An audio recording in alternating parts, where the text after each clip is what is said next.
Well, for those folks that are joining us today on the Essential Ingredients podcast, I'm so happy to have you here with us. We have Ash Cheriyan, and he is the co-founder of Thistle.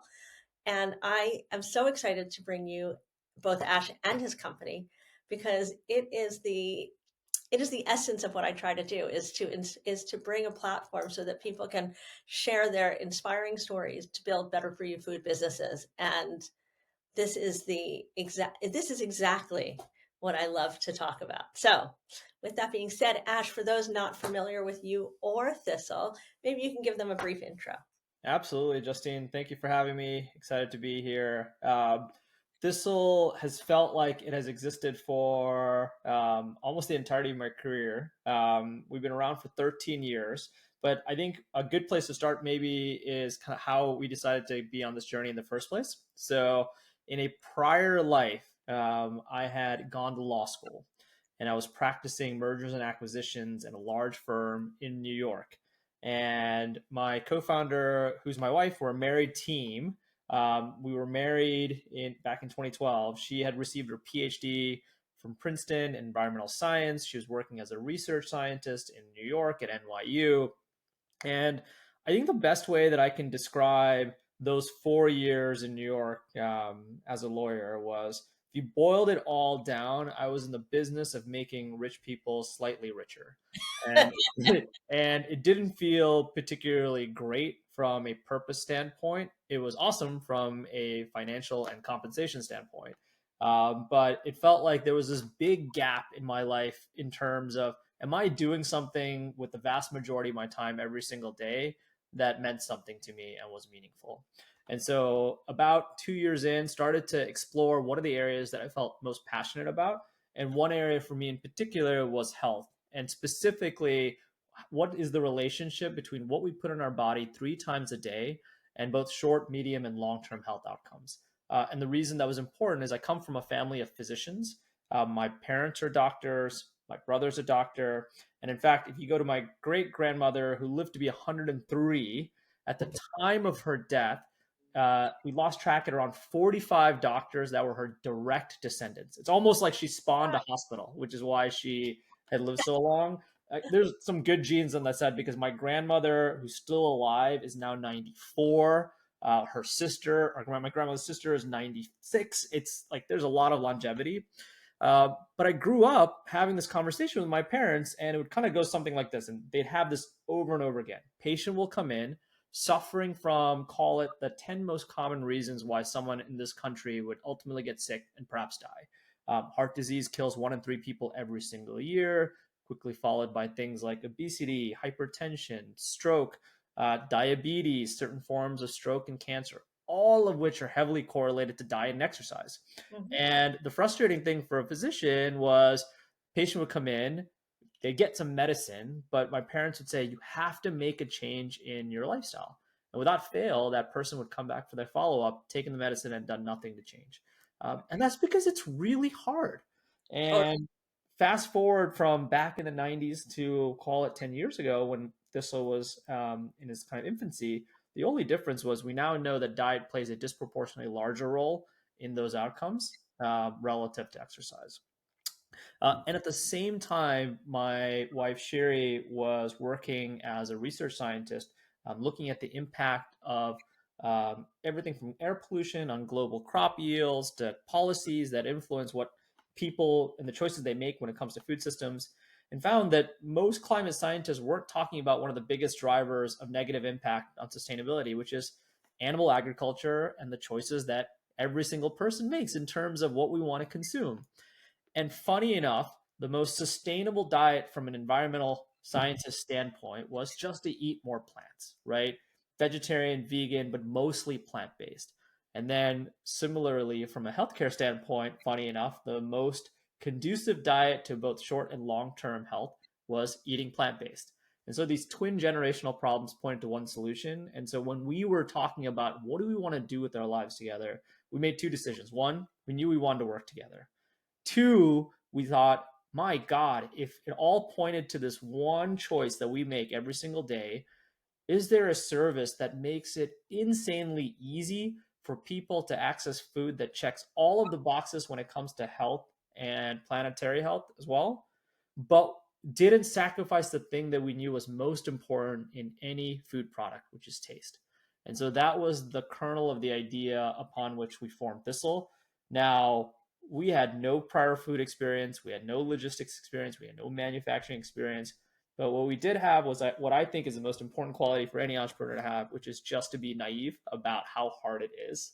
And so we dove in and started from just creating great meals delivered to a few neighborhoods in San Francisco, which quickly expanded to the entire Bay Area, then LA, and then major cities on the West Coast like Phoenix, Portland, San Diego. And now today we cover every major city in the West Coast, and 2 years ago launched on the East Coast. And Thistle delivers incredibly delicious plant-based meals on a subscription basis to customers to their doorstep on a subscription basis. And the goal is to help people invest in their long-term health and the health of the planet and make it just as simple as possible. So that's our story in a And you nutshell. check all the boxes for me. It's about health, it's about wellness, it's about the planet. I mean, really, there's not, you haven't missed anything, right? Because without health and without the planet, what do we have? That's right. That's right. And I think humans are funny creatures in that all the stuff that we talk about, like it's not the case that people don't know about it. It's just the change in behavior is just hard. And it's hard for all really good reasons, right? Take food, for example. It's like the choices people make, it's not just related to the most practical and functional reasons. Like food is deeply embedded in terms of their memories and their culture and how they grew up, and making a change when it comes to what you've kind of been kind of embedded in your own DNA for so long is insanely difficult. But I think what we found is people that actually make that change, I mean, they're shocked at how quickly they're able to see the positive benefits for their own kind of, in their own lives. And then they start seeing the kind of learning about the positive impact when a group of people start making that change when it comes to the planet. It feels like it's an absolute win and necessary if we're going to make progress along these two fronts. I couldn't agree more. And I think that a lot of this comes down to education and making the information accessible at all levels, right? So leveling the playing field. You know, if you have some entrepreneurs that go to Harvard Business School and come up with the idea while they're at HBS, and they've got all this access and information, doesn't mean that there's nothing wrong with that. That's great. But there's lots of people out in the world that don't go through that and come from passion and come from experience and come from another place and want to build this business. And I think that sometimes just providing that story or that access to the information about what the change that you can make and have, whether it's impacting people's health, wellness, or the planet, or whatever may interest somebody else. It could be how beauty is impacted by food or something like that, which is a series we just did. I mean, there's so many ways that this impacts people, but I think the idea is that we're now seeing a trend towards impact driven businesses, and everyone should have access to understand what that means, the impact they can have, and be inspired from all these different stories. I mean, your story in of itself is amazing and inspiring, right? You were here, you were an attorney in New York, making money, but what really drove you was creating something that was going to have a positive impact on the world. Yeah, and I couldn't agree with you more. And I think there's one other key aspect which I think is absolutely critical when it comes to helping people take that next step is having it be as judgment free as possible, right? I think there's so many people that or so many approaches on that education where intentionally or not, it just makes people feel bad about their choices. And then that kind of feeling negative kind of translates into, man, like I feel like I'm being judged for my choices doesn't actually have the impact of getting people to do the thing you want them to do. It actually causes them to be defensive and then actually continue to be, kind of keep the status quo. And I think the one thing we found is kind of that doing that educational piece and just helping people realize it's not about, all or nothing and making this giant change. Is all of these baby steps matter, right? So take plant-based, for example. It's like making, going plant-based for one meal out of the week, right? It's discounting that is letting people know that in itself can have a huge impact if a large enough cohort of people do that. And and by the way, just doing that is something that you should be proud of. And then how do you help people take that first step? and the next baby step and the next baby step.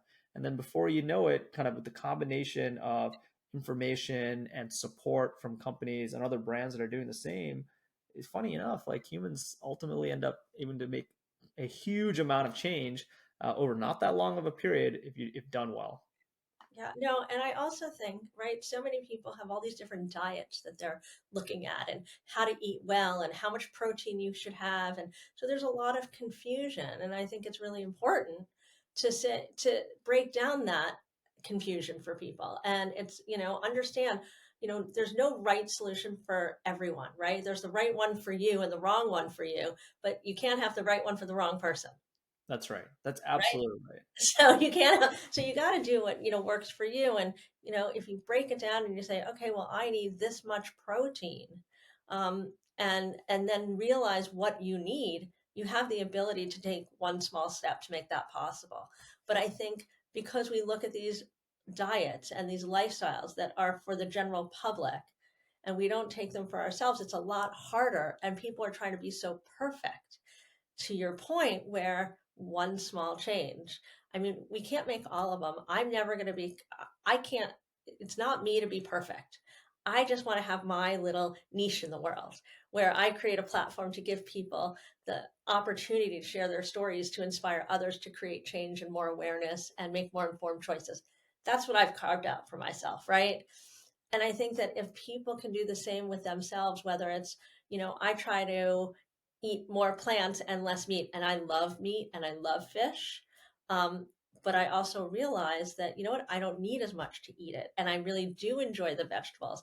And by exploring different recipes, and even let's go back to what you said about culture, right?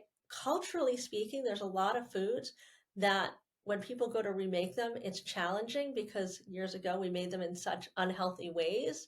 I mean, I could talk about like the Jewish foods that have so much dairy in them and eggs and pounds of sugar and I look forward to it. I'm not going to say I don't, but in this day and age, I've also tried to recreate them in the version 2.0 or 3.0 version that allows us to make them in a better for you way, but still be able to honor that culture that is so meaningful to me.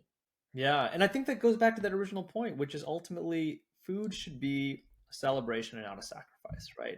And I Yeah. think that, the point you're illustrating, which is awesome, is I think that there's this misconception that there's no way to have it be a celebration without all of the stuff that is bad for you, right? And in fact, I think some of the most, like, I actually feel like people that really embrace cooking in an entirely vegan way as magicians in some ways, because the stuff that they're able to create is phenomenal with such a more limited set of ingredients that you would not have expected.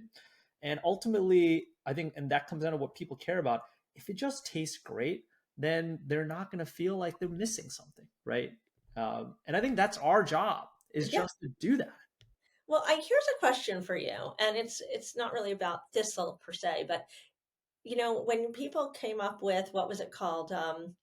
The Impossible Burger, right? They're calling it a burger, but it's different. It's like it's a vegan. It's in my mind, I'm really curious. Why not just call it something else? Because I think there's a stigma when we talk about things and we're like, oh, this is the vegan burger or this is the vegetarian burger. Why not make it amazing in its own right? And then people just gravitate towards it. Maybe they don't want the meat. Yeah, I think that's a great point. So I think there's kind of obviously two potential, like, kind of maybe polls there. One, obviously they're trying to brand it as a thing that is easily recognizable, right? And so that's obviously kind of why they're going after it. But there's a whole cohort of people that don't even want any association with it being meat. So our entire family is vegetarian, and my daughter, who's been vegetarian since birth, she won't eat it because she's like, I just don't like that they're calling it meat, right, or burger. Like, it's like, for her, there's like a mental block the other way. Right. So I'm totally with you that it's like on some part, and actually a large. It's interesting that you brought up the meat alternatives, because we have two tracks for our customers: one that's entirely vegan, and one that includes a small amount of sustainably sourced animal protein. And we tried to see whether our customers would be receptive to the impossible or the beyond or the kind of the meat alternatives, and it turns out like they were not interested. They didn't want kind of the fake alternative products. They just wanted to have something that's great that didn't necessarily have to be kind of the thing that reminded them of the kind of the products that they were trying to not eat. And I also think to that point, consumers have gotten more educated over time. And if you look at the ingredient list on an Impossible Burger or whatever, and I'm not trying to pick on anybody, my point is it's not just what it is. It has all these other things in it, whether they're good or bad. And not everybody is comfortable with that. Like, I like to know what my ingredients are. When I go to Woodlands, which is my local store, which obviously and I go to buy my hemp milk, I don't want the ones with all the gums. I want the one that's just oats, water, and a little salt. Or I want the other nut milk because I drink hemp milk and I want it just with hemp seeds and water and whatever. My point is that tra- um, being transparent is really important to me. And so anytime I have something where I don't know the ingredients or there's added sugar, I'm not that excited about it. But I think that comes with education. And I think that comes with awareness. And that also comes with people understanding their own bodies to know what they want to look for. So when people say vegan to me, I have no objection to how it's going to taste, but I have an issue around nuts. So my point is, you have all these amazing things and there's different ways to do it for different people's, tolerances and bodies. And I love the fact that you've created a globally inspired meal kit that allows people to touch into their own cultures at times, depending on what it was, but also have a healthy option, even if they're vegan or they want a little bit of protein and there's no stigma around it. You've sourced really good ingredients all around. And it doesn't hurt, by the way, that, maybe you partner with some chefs that I might really like. Am I right? Like Tom Colicchio, like right down the block from where I grew up. That's right. That's right. Tom, by the way, is an advisor. He's awesome. And it's funny because I think on first glance, he's not the most obvious person that would potentially collaborate with a brand like Thistle, right? I mean, many people actually know him to be a chef that really leaned into, having a meat centric set of offerings, right? But Meat and Tom, dairy and I mean, craft. that's right. That's right. And but the funny thing is that he's like, look, like he like when you get to know him, yes, like that's a side that he appreciates. But he's like, I also know the other side, which is I want to make sure that I am helping people invest in meals that aren't like the thing that I'm most known for. And in some ways, he's like, working with someone like this is like how I atone in his way for what he did. But he's like, but my own life isn't, I'm not eating at my restaurants like every single day. That's not what I eat for every single meal. That is a thing that I enjoy every once in a while. And again, his point was like, we should be like, our diets should be incredibly varied. We should absolutely know where the things are that we're eating and putting in our bodies, where they come from, what it does, what it means. Like, does it have to be there? Does it not? And then challenge ourselves to, if it doesn't make sense, like then, and if it doesn't make sense for you specifically, try something else. And I think I think Tom has done a really great job in terms of kind of all the businesses that he supports and kind of being very varied. We've loved working with him. So I'm curious, you've been around for about 13 years now, right? Yeah. You started off very small, as you said, going to a couple different places. But what were some of the greatest challenges you had? You came up with this idea, you were not in the field, and you wanted to do something that was better for you. So, what were the greatest challenge as it relates to building a better for you food business that you might be able Yeah. That's a great question. I mean, 13 years, I have a lot of scar tissue from building this business. Um, so Thistle, we're vertically integrated. So what that means is that we do all of our sourcing, design, cooking, plating, manufacturing for all of our products, other than our cold pressed juices, which we co-manufacture within our facilities. And so we have one on the West Coast, one on the East Coast. And not only that, we actually own our own distribution and delivery systems as well. So those are our employees that are taking the meals to the doorsteps of our customers. So on one hand, we're building a consumer facing brand, which is hard enough. Then we're building a manufacturing business in food, which is hard. And then we have a logistics business that is trying to take perishable prepared meals to customers in food safe, high quality, multiple times a week over and over again. And like each of those things can be standalone businesses. And we said, why don't we just all do it all together? So like the learning curve was incredibly difficult. Everything from how do we source a facility? How do you build it out to do what you need to do? How do you design a menu that your customers want but doesn't create this insane amount of capabilities? How do you hire great people? And I think the people piece, I think, has been one of the most challenging but also the most rewarding aspect of this, because today across all of our teams, all of our manufacturing centers, our drivers, there's almost 1,000 people that work at Thistle. Wow. And in traditional manufacturing, hourly employees aren't treated particularly well, right? I mean, they're viewed as replaceable. They're viewed as something that is, like we don't need to invest time and effort because folks that are working these jobs aren't necessarily trying to pick up new skills or be ambitious.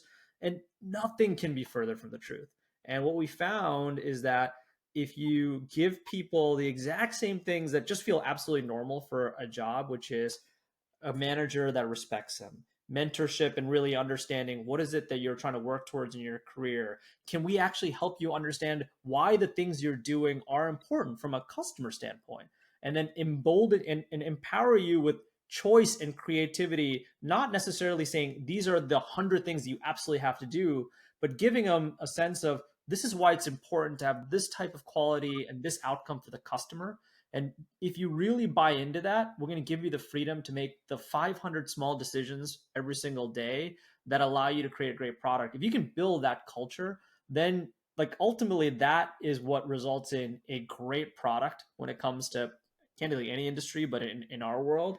And I think the thing that perhaps that we did best was invest heavily there first and continue to fight for that, because one of the reasons why Thistle exists and many of our competitors that perhaps started when we did and didn't is because we separated ourselves based on the quality of our product.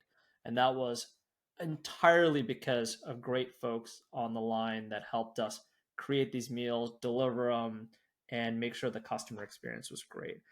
So when you kicked this off 13 years ago and you and your wife decided to go off and build Thistle, did you do it in the traditional sense of like, let me do a business plan and then I'm going to go raise money?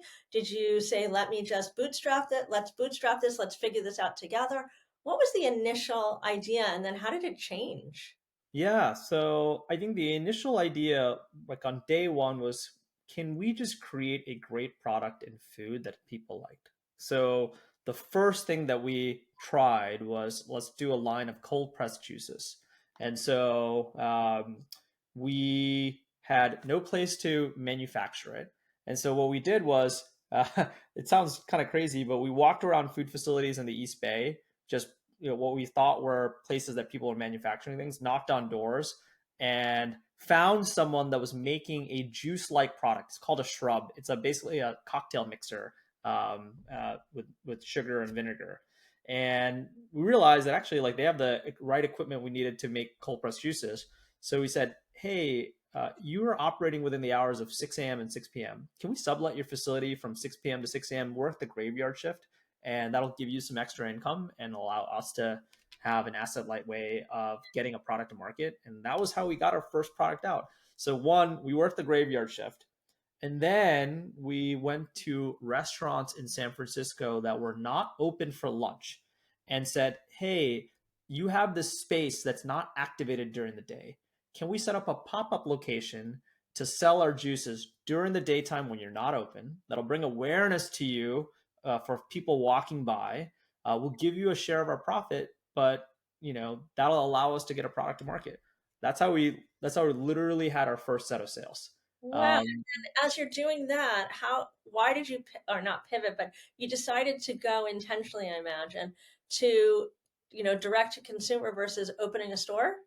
Yeah, I think we ultimately always wanted to build a business that was able to be scalable, right? And so physical stores, it's really hard because you have to get fixed assets, and it's like I think, and by the way, like there was a very clear playbook for that, right? Like building a franchise or physical stores or restaurants, like for us, we're like we have no competitive edge there, but doing something that's direct to consumer in a novel way, seemed like something that no one had really figured out. So we said, why not us?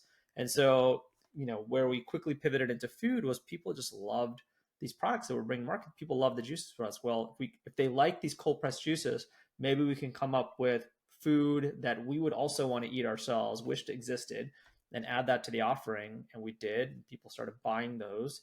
And then we quickly transitioned from pop up locations into delivery.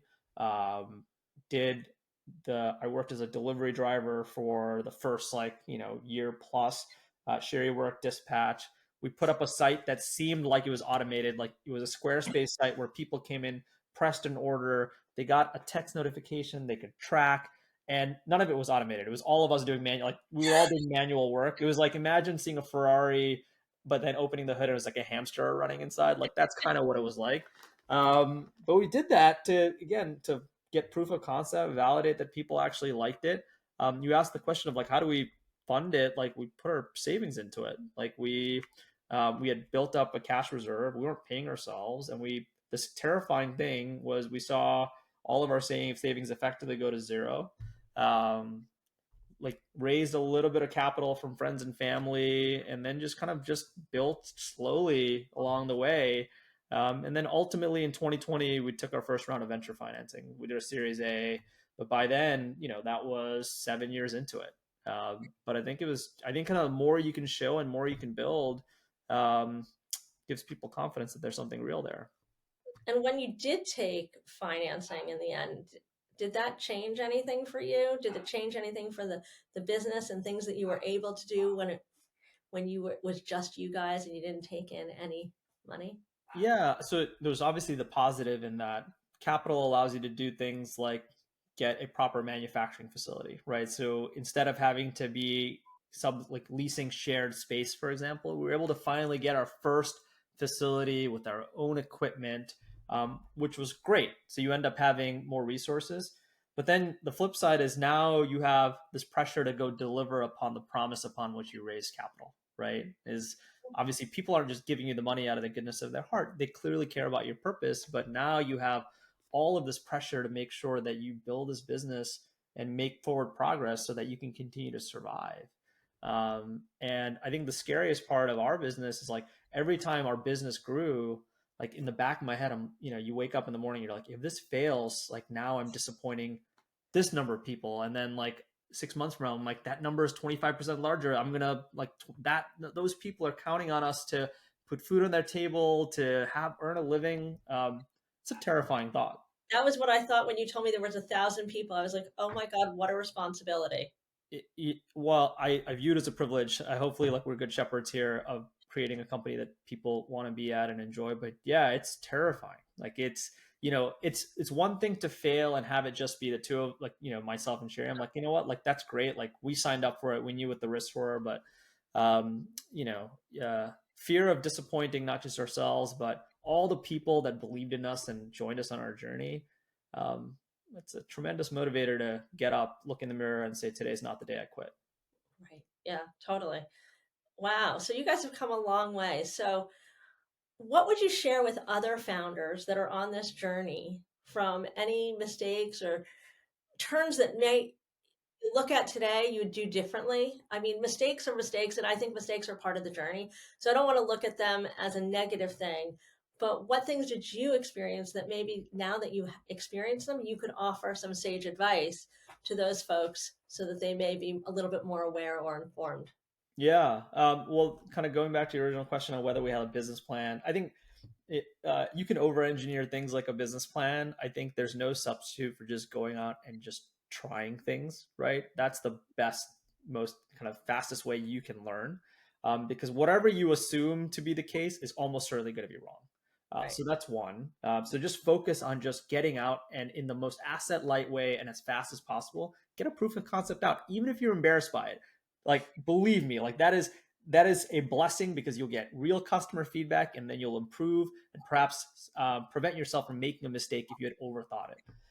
I think the second piece, which is I would not try to engineer something solely for the purpose of I'm doing this so I can go raise some money, Right. right? I think venture is not for everyone, and in fact, like it can as great as it can feel to raise a round of capital and get article in TechCrunch or whatever, like it is, you are now taking on a ton more pressure, and there's a lot more pressure and weight that's going to come from that that might otherwise have caused a good business to not work out, because the returns and expectations for a venture backed business are very different than a business that otherwise may have done well by growing a little bit more slowly. So I think kind of think deeply about the type of business that you want to run. And three, I think try to do it as efficiently as possible. If you can get it to profitability quickly, you control your whole destiny. And in fact, the reason Thistle was able to get to 2020 without taking outside capital is we were incredibly capital efficient. And we tried to build this business in a way that uh, if if we never raise capital, we could survive. And I think that's the piece that probably is the mentality you should go into. And if the opportunity comes in where it truly makes sense to have capital be the engine for furthering growth in a way that otherwise would not have been able to happen, um, then take it. So I think that is, there's so much wisdom in what you just said. And I think a lot of times, I know myself as an entrepreneur, I can be very scrappy and in the beginning of things, you just want to get stuff done and you're curious. And, I think that that's really something to lean into, um, because that's what's going to get you going. That's what's going to get you to learn more, to make better choices, to explore and see if what you're doing is right. I think when we pigeonhole ourselves and we say, this is exactly what I'm going to do, and I'm not going to go off course, we lose sight that it's not just about what we want or what we think, it's about what everybody else thinks it's really important, because that's what's going to get that. They're the consumers. I'm just one. that's right. But again, to your point, like I think people put up mental blocks in terms of what they truly believe is possible. Mm. And I think that, you know, when you come in and you see a wall in front of you, I actually think most of the time the answer isn't, oh, I need more money or more resources to figure a way through this wall. In fact, like when uh, someone once said the fastest way to get a startup to perform a miracle is tell them they're running out of time and money, because people are insanely capable. Because by the way, like that wall, like maybe like there's probably a way over that wall, under that wall, through it. Like the wall probably doesn't exist. Like you tell people, I know that you say one way we can do it is by getting more money and resources, but we don't have that. But you still have to go figure it out. It is amazing what I've seen people do with scrap and determination and creativity, in terms of getting to the same result without what was initially perceived to be, oh, it's going to require a ton of resources or help or money or et cetera. And I think most things are probably like that. I do have a question for you that's a little outside of this, but also talks to the values that we were talking about the planet and etc. And what role sustainability plays for you. And I saw a little bit about it on your website, but I just wanted to dig in a little bit deeper and hear what role that plays for you. It's so our mission is has two prongs. One is how do we help people get and stay healthy via our food, but the second part of it, which is built directly into our mission, is how do we help people make those same choices that benefit the planet. And so for us, every decision that Thistle makes has to move the ball forward in not just one but both of those areas. And for us, like that came very directly into the core product that we were offering our customers. And a good example is, yes, like we believe that people in general should be reducing their demand for animals, and animal agriculture can be incredibly destructive from a planetary standpoint. But again, like we realize that there's complexity. Not everyone can be vegetarian or vegan, but there's some choices that were incredibly important. So beef, for example, is something that is incredibly destructive. It's actually far more planet resource driven than almost any other animal product.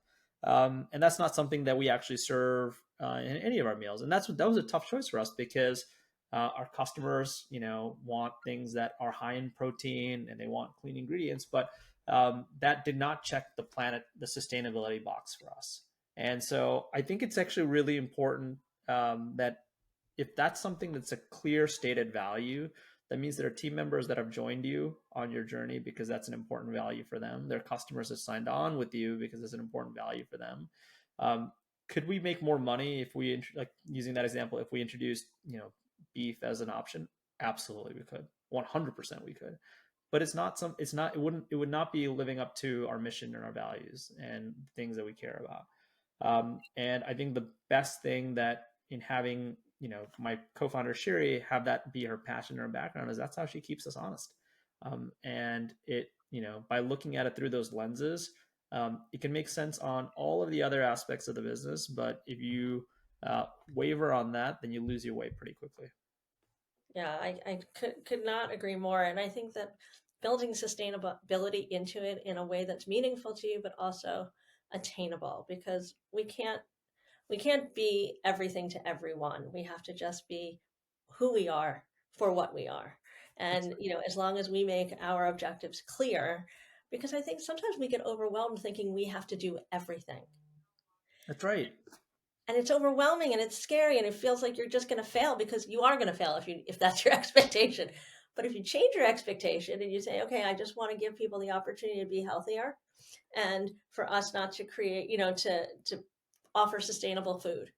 Well, you're making a difference and it's attainable. That's right. And which is why I really love this platform that you're giving to brands, Justine, because I think it's not just kind of an individual, it's not just a company, it's a collection of brands that have shared values. And ultimately, by supporting those that make a small impact in aggregate across all of the brands and all of the customers that ultimately support those brands, you can have a tremendous amount of impact. But ultimately, people have to know about it, learn about it, have it come from a trusted source. And I think all of those partnerships are key and critical if we're going to all collectively have the impact that we want to have. Yeah, I agree. And so I'm glad to be on this journey with you. And I'm glad that were willing to come on and share your story and your journey and your mission and those lessons that you've learned, so that others in your shoes or down the road can make more informed choices for themselves and for what they're building. So Yeah, truly inspiring, truly inspiring. And I got to tell you, we had an order from you guys. They dropped off a lot of food, and it was great. With everything, I have my partner try everything too, because I always like to get a little, feedback and see what everybody's thinking. Everything was great, and that's awesome. I think he's even a harder candidate than I am. You know, Whenever you buy something that's prepackaged or made, it's got to be really good. Otherwise, we can make it ourselves. that's awesome. I love to hear stories of a customer writing in saying, I tried the product, but then my partner ended up actually being skeptical and then ended up eating everything and then being actually the bigger supporter. We've heard that so many times. And again, like, it just highlights what we talked about at the beginning of the conversation. People have a preconceived notion of kind of what they expect out of a category, but I think it's our job in our respective categories to not just meet but exceed each one of those, because ultimately that's the only reason why people will continue to support down the road, because just doing it once doesn't make the difference. Right. It's true. And I just want to tap on something. You and your wife started this and you both had very different backgrounds. And when starting a business, that's really key, because you need to be able to, do different things and lean into what you're good at and then find those resources to help fill the gaps. And so this was a passion project and something that you felt really strongly about, both for health and the planet. And I'm curious what role, because I don't think it's exactly what you do or exactly what your wife does, but nutrition, you had to come up with that in a meaningful way. So I'm curious, what was the resource for that? And how did you make sure that you're providing these really healthful meals? Yeah, well, that's where my background in having a ton of family in the medical field actually Right. helped a ton. Yeah, shockingly, Those uh, 45 doctors were the, key to well, and doctors attract doctors, so it was actually very, very easy. And that was actually probably the easiest part of this was having a trusted source of advisors to really make sure that we nailed the nutrition aspect of things, right? Because like functionally, that's the piece where we had a lot of confidence going in, is that we had people that we could rely on to help guide us as we developed our own standard of nutrition. And those people helped connect us to others that would incorporate that into the design of the meals. And ultimately, we made sure that as we're thinking about every product that we bring to market, it has to check the sustainability box. It has to make sure that it checks the health box. And then the last one is obviously things like cost and pricing. Like, it has to check all of those. Um, it's hard to do. but we can't sacrifice on any of those. Yeah. Well, Ash, thank you so much for sharing your story with me today. I really enjoyed having you here. I loved your food. We even videotaped some of it that we'll throw on social. So for those folks that want to see what we got and what it looks like, we'll share that with you right before the episode goes live. Justine, thanks so much for having me. This was awesome. It was great. So great to meet you. Love to meet a neighbor now. I'll see you walking around town. Definitely. We should have just met up in person to do this. We really could have. You could have come into the garden. We could have had the dogs, the kids, everybody running around. That's And we could have had lunch together. right. That's right. We would have solved the audio issues from the start. We really could have. I mean, 25 minutes, I could have been to your house and back, or you could have been here and back. That's right. That's right. So, anyway, I want to thank our guests for tuning in today. It's our family and our friends that tune in each week to continue to hear the stories and be inspired by these founders. So, for those founders that are tuning in or the guests tuning in that want to learn more about Thistle, what would be the best way for them to go about doing that? Yeah, they can come learn about us on our website, www.thistle.co, or you can follow us on social, but we're here. Okay, a little perk for those listeners that tuned into the whole video cast or podcast. Ash is going to give us a special discount code for our listeners in our community. And I'm so pleased. Ash, let us know, how do they get this and what is it? Yeah, so for customers that are looking to try, you can use a promo code Essential40 for 40% off your first order. Give us a try. Hope you love it, and then stay with us. Awesome. Thanks so much. That is a big discount. Thank you for that. We'll make sure to share that because we want as many people to get on board and try this so that they can see what an amazing product it is. Amazing. Love it. Thanks for tuning in today, whether you watched it on video at YouTube or you downloaded our podcast at Essential Ingredients. We're so happy that you tuned in. Don't forget to follow us on Instagram at Justine.Reichman at essential.ingredients. Stay tuned as we have a new episode every week that goes live on Tuesday.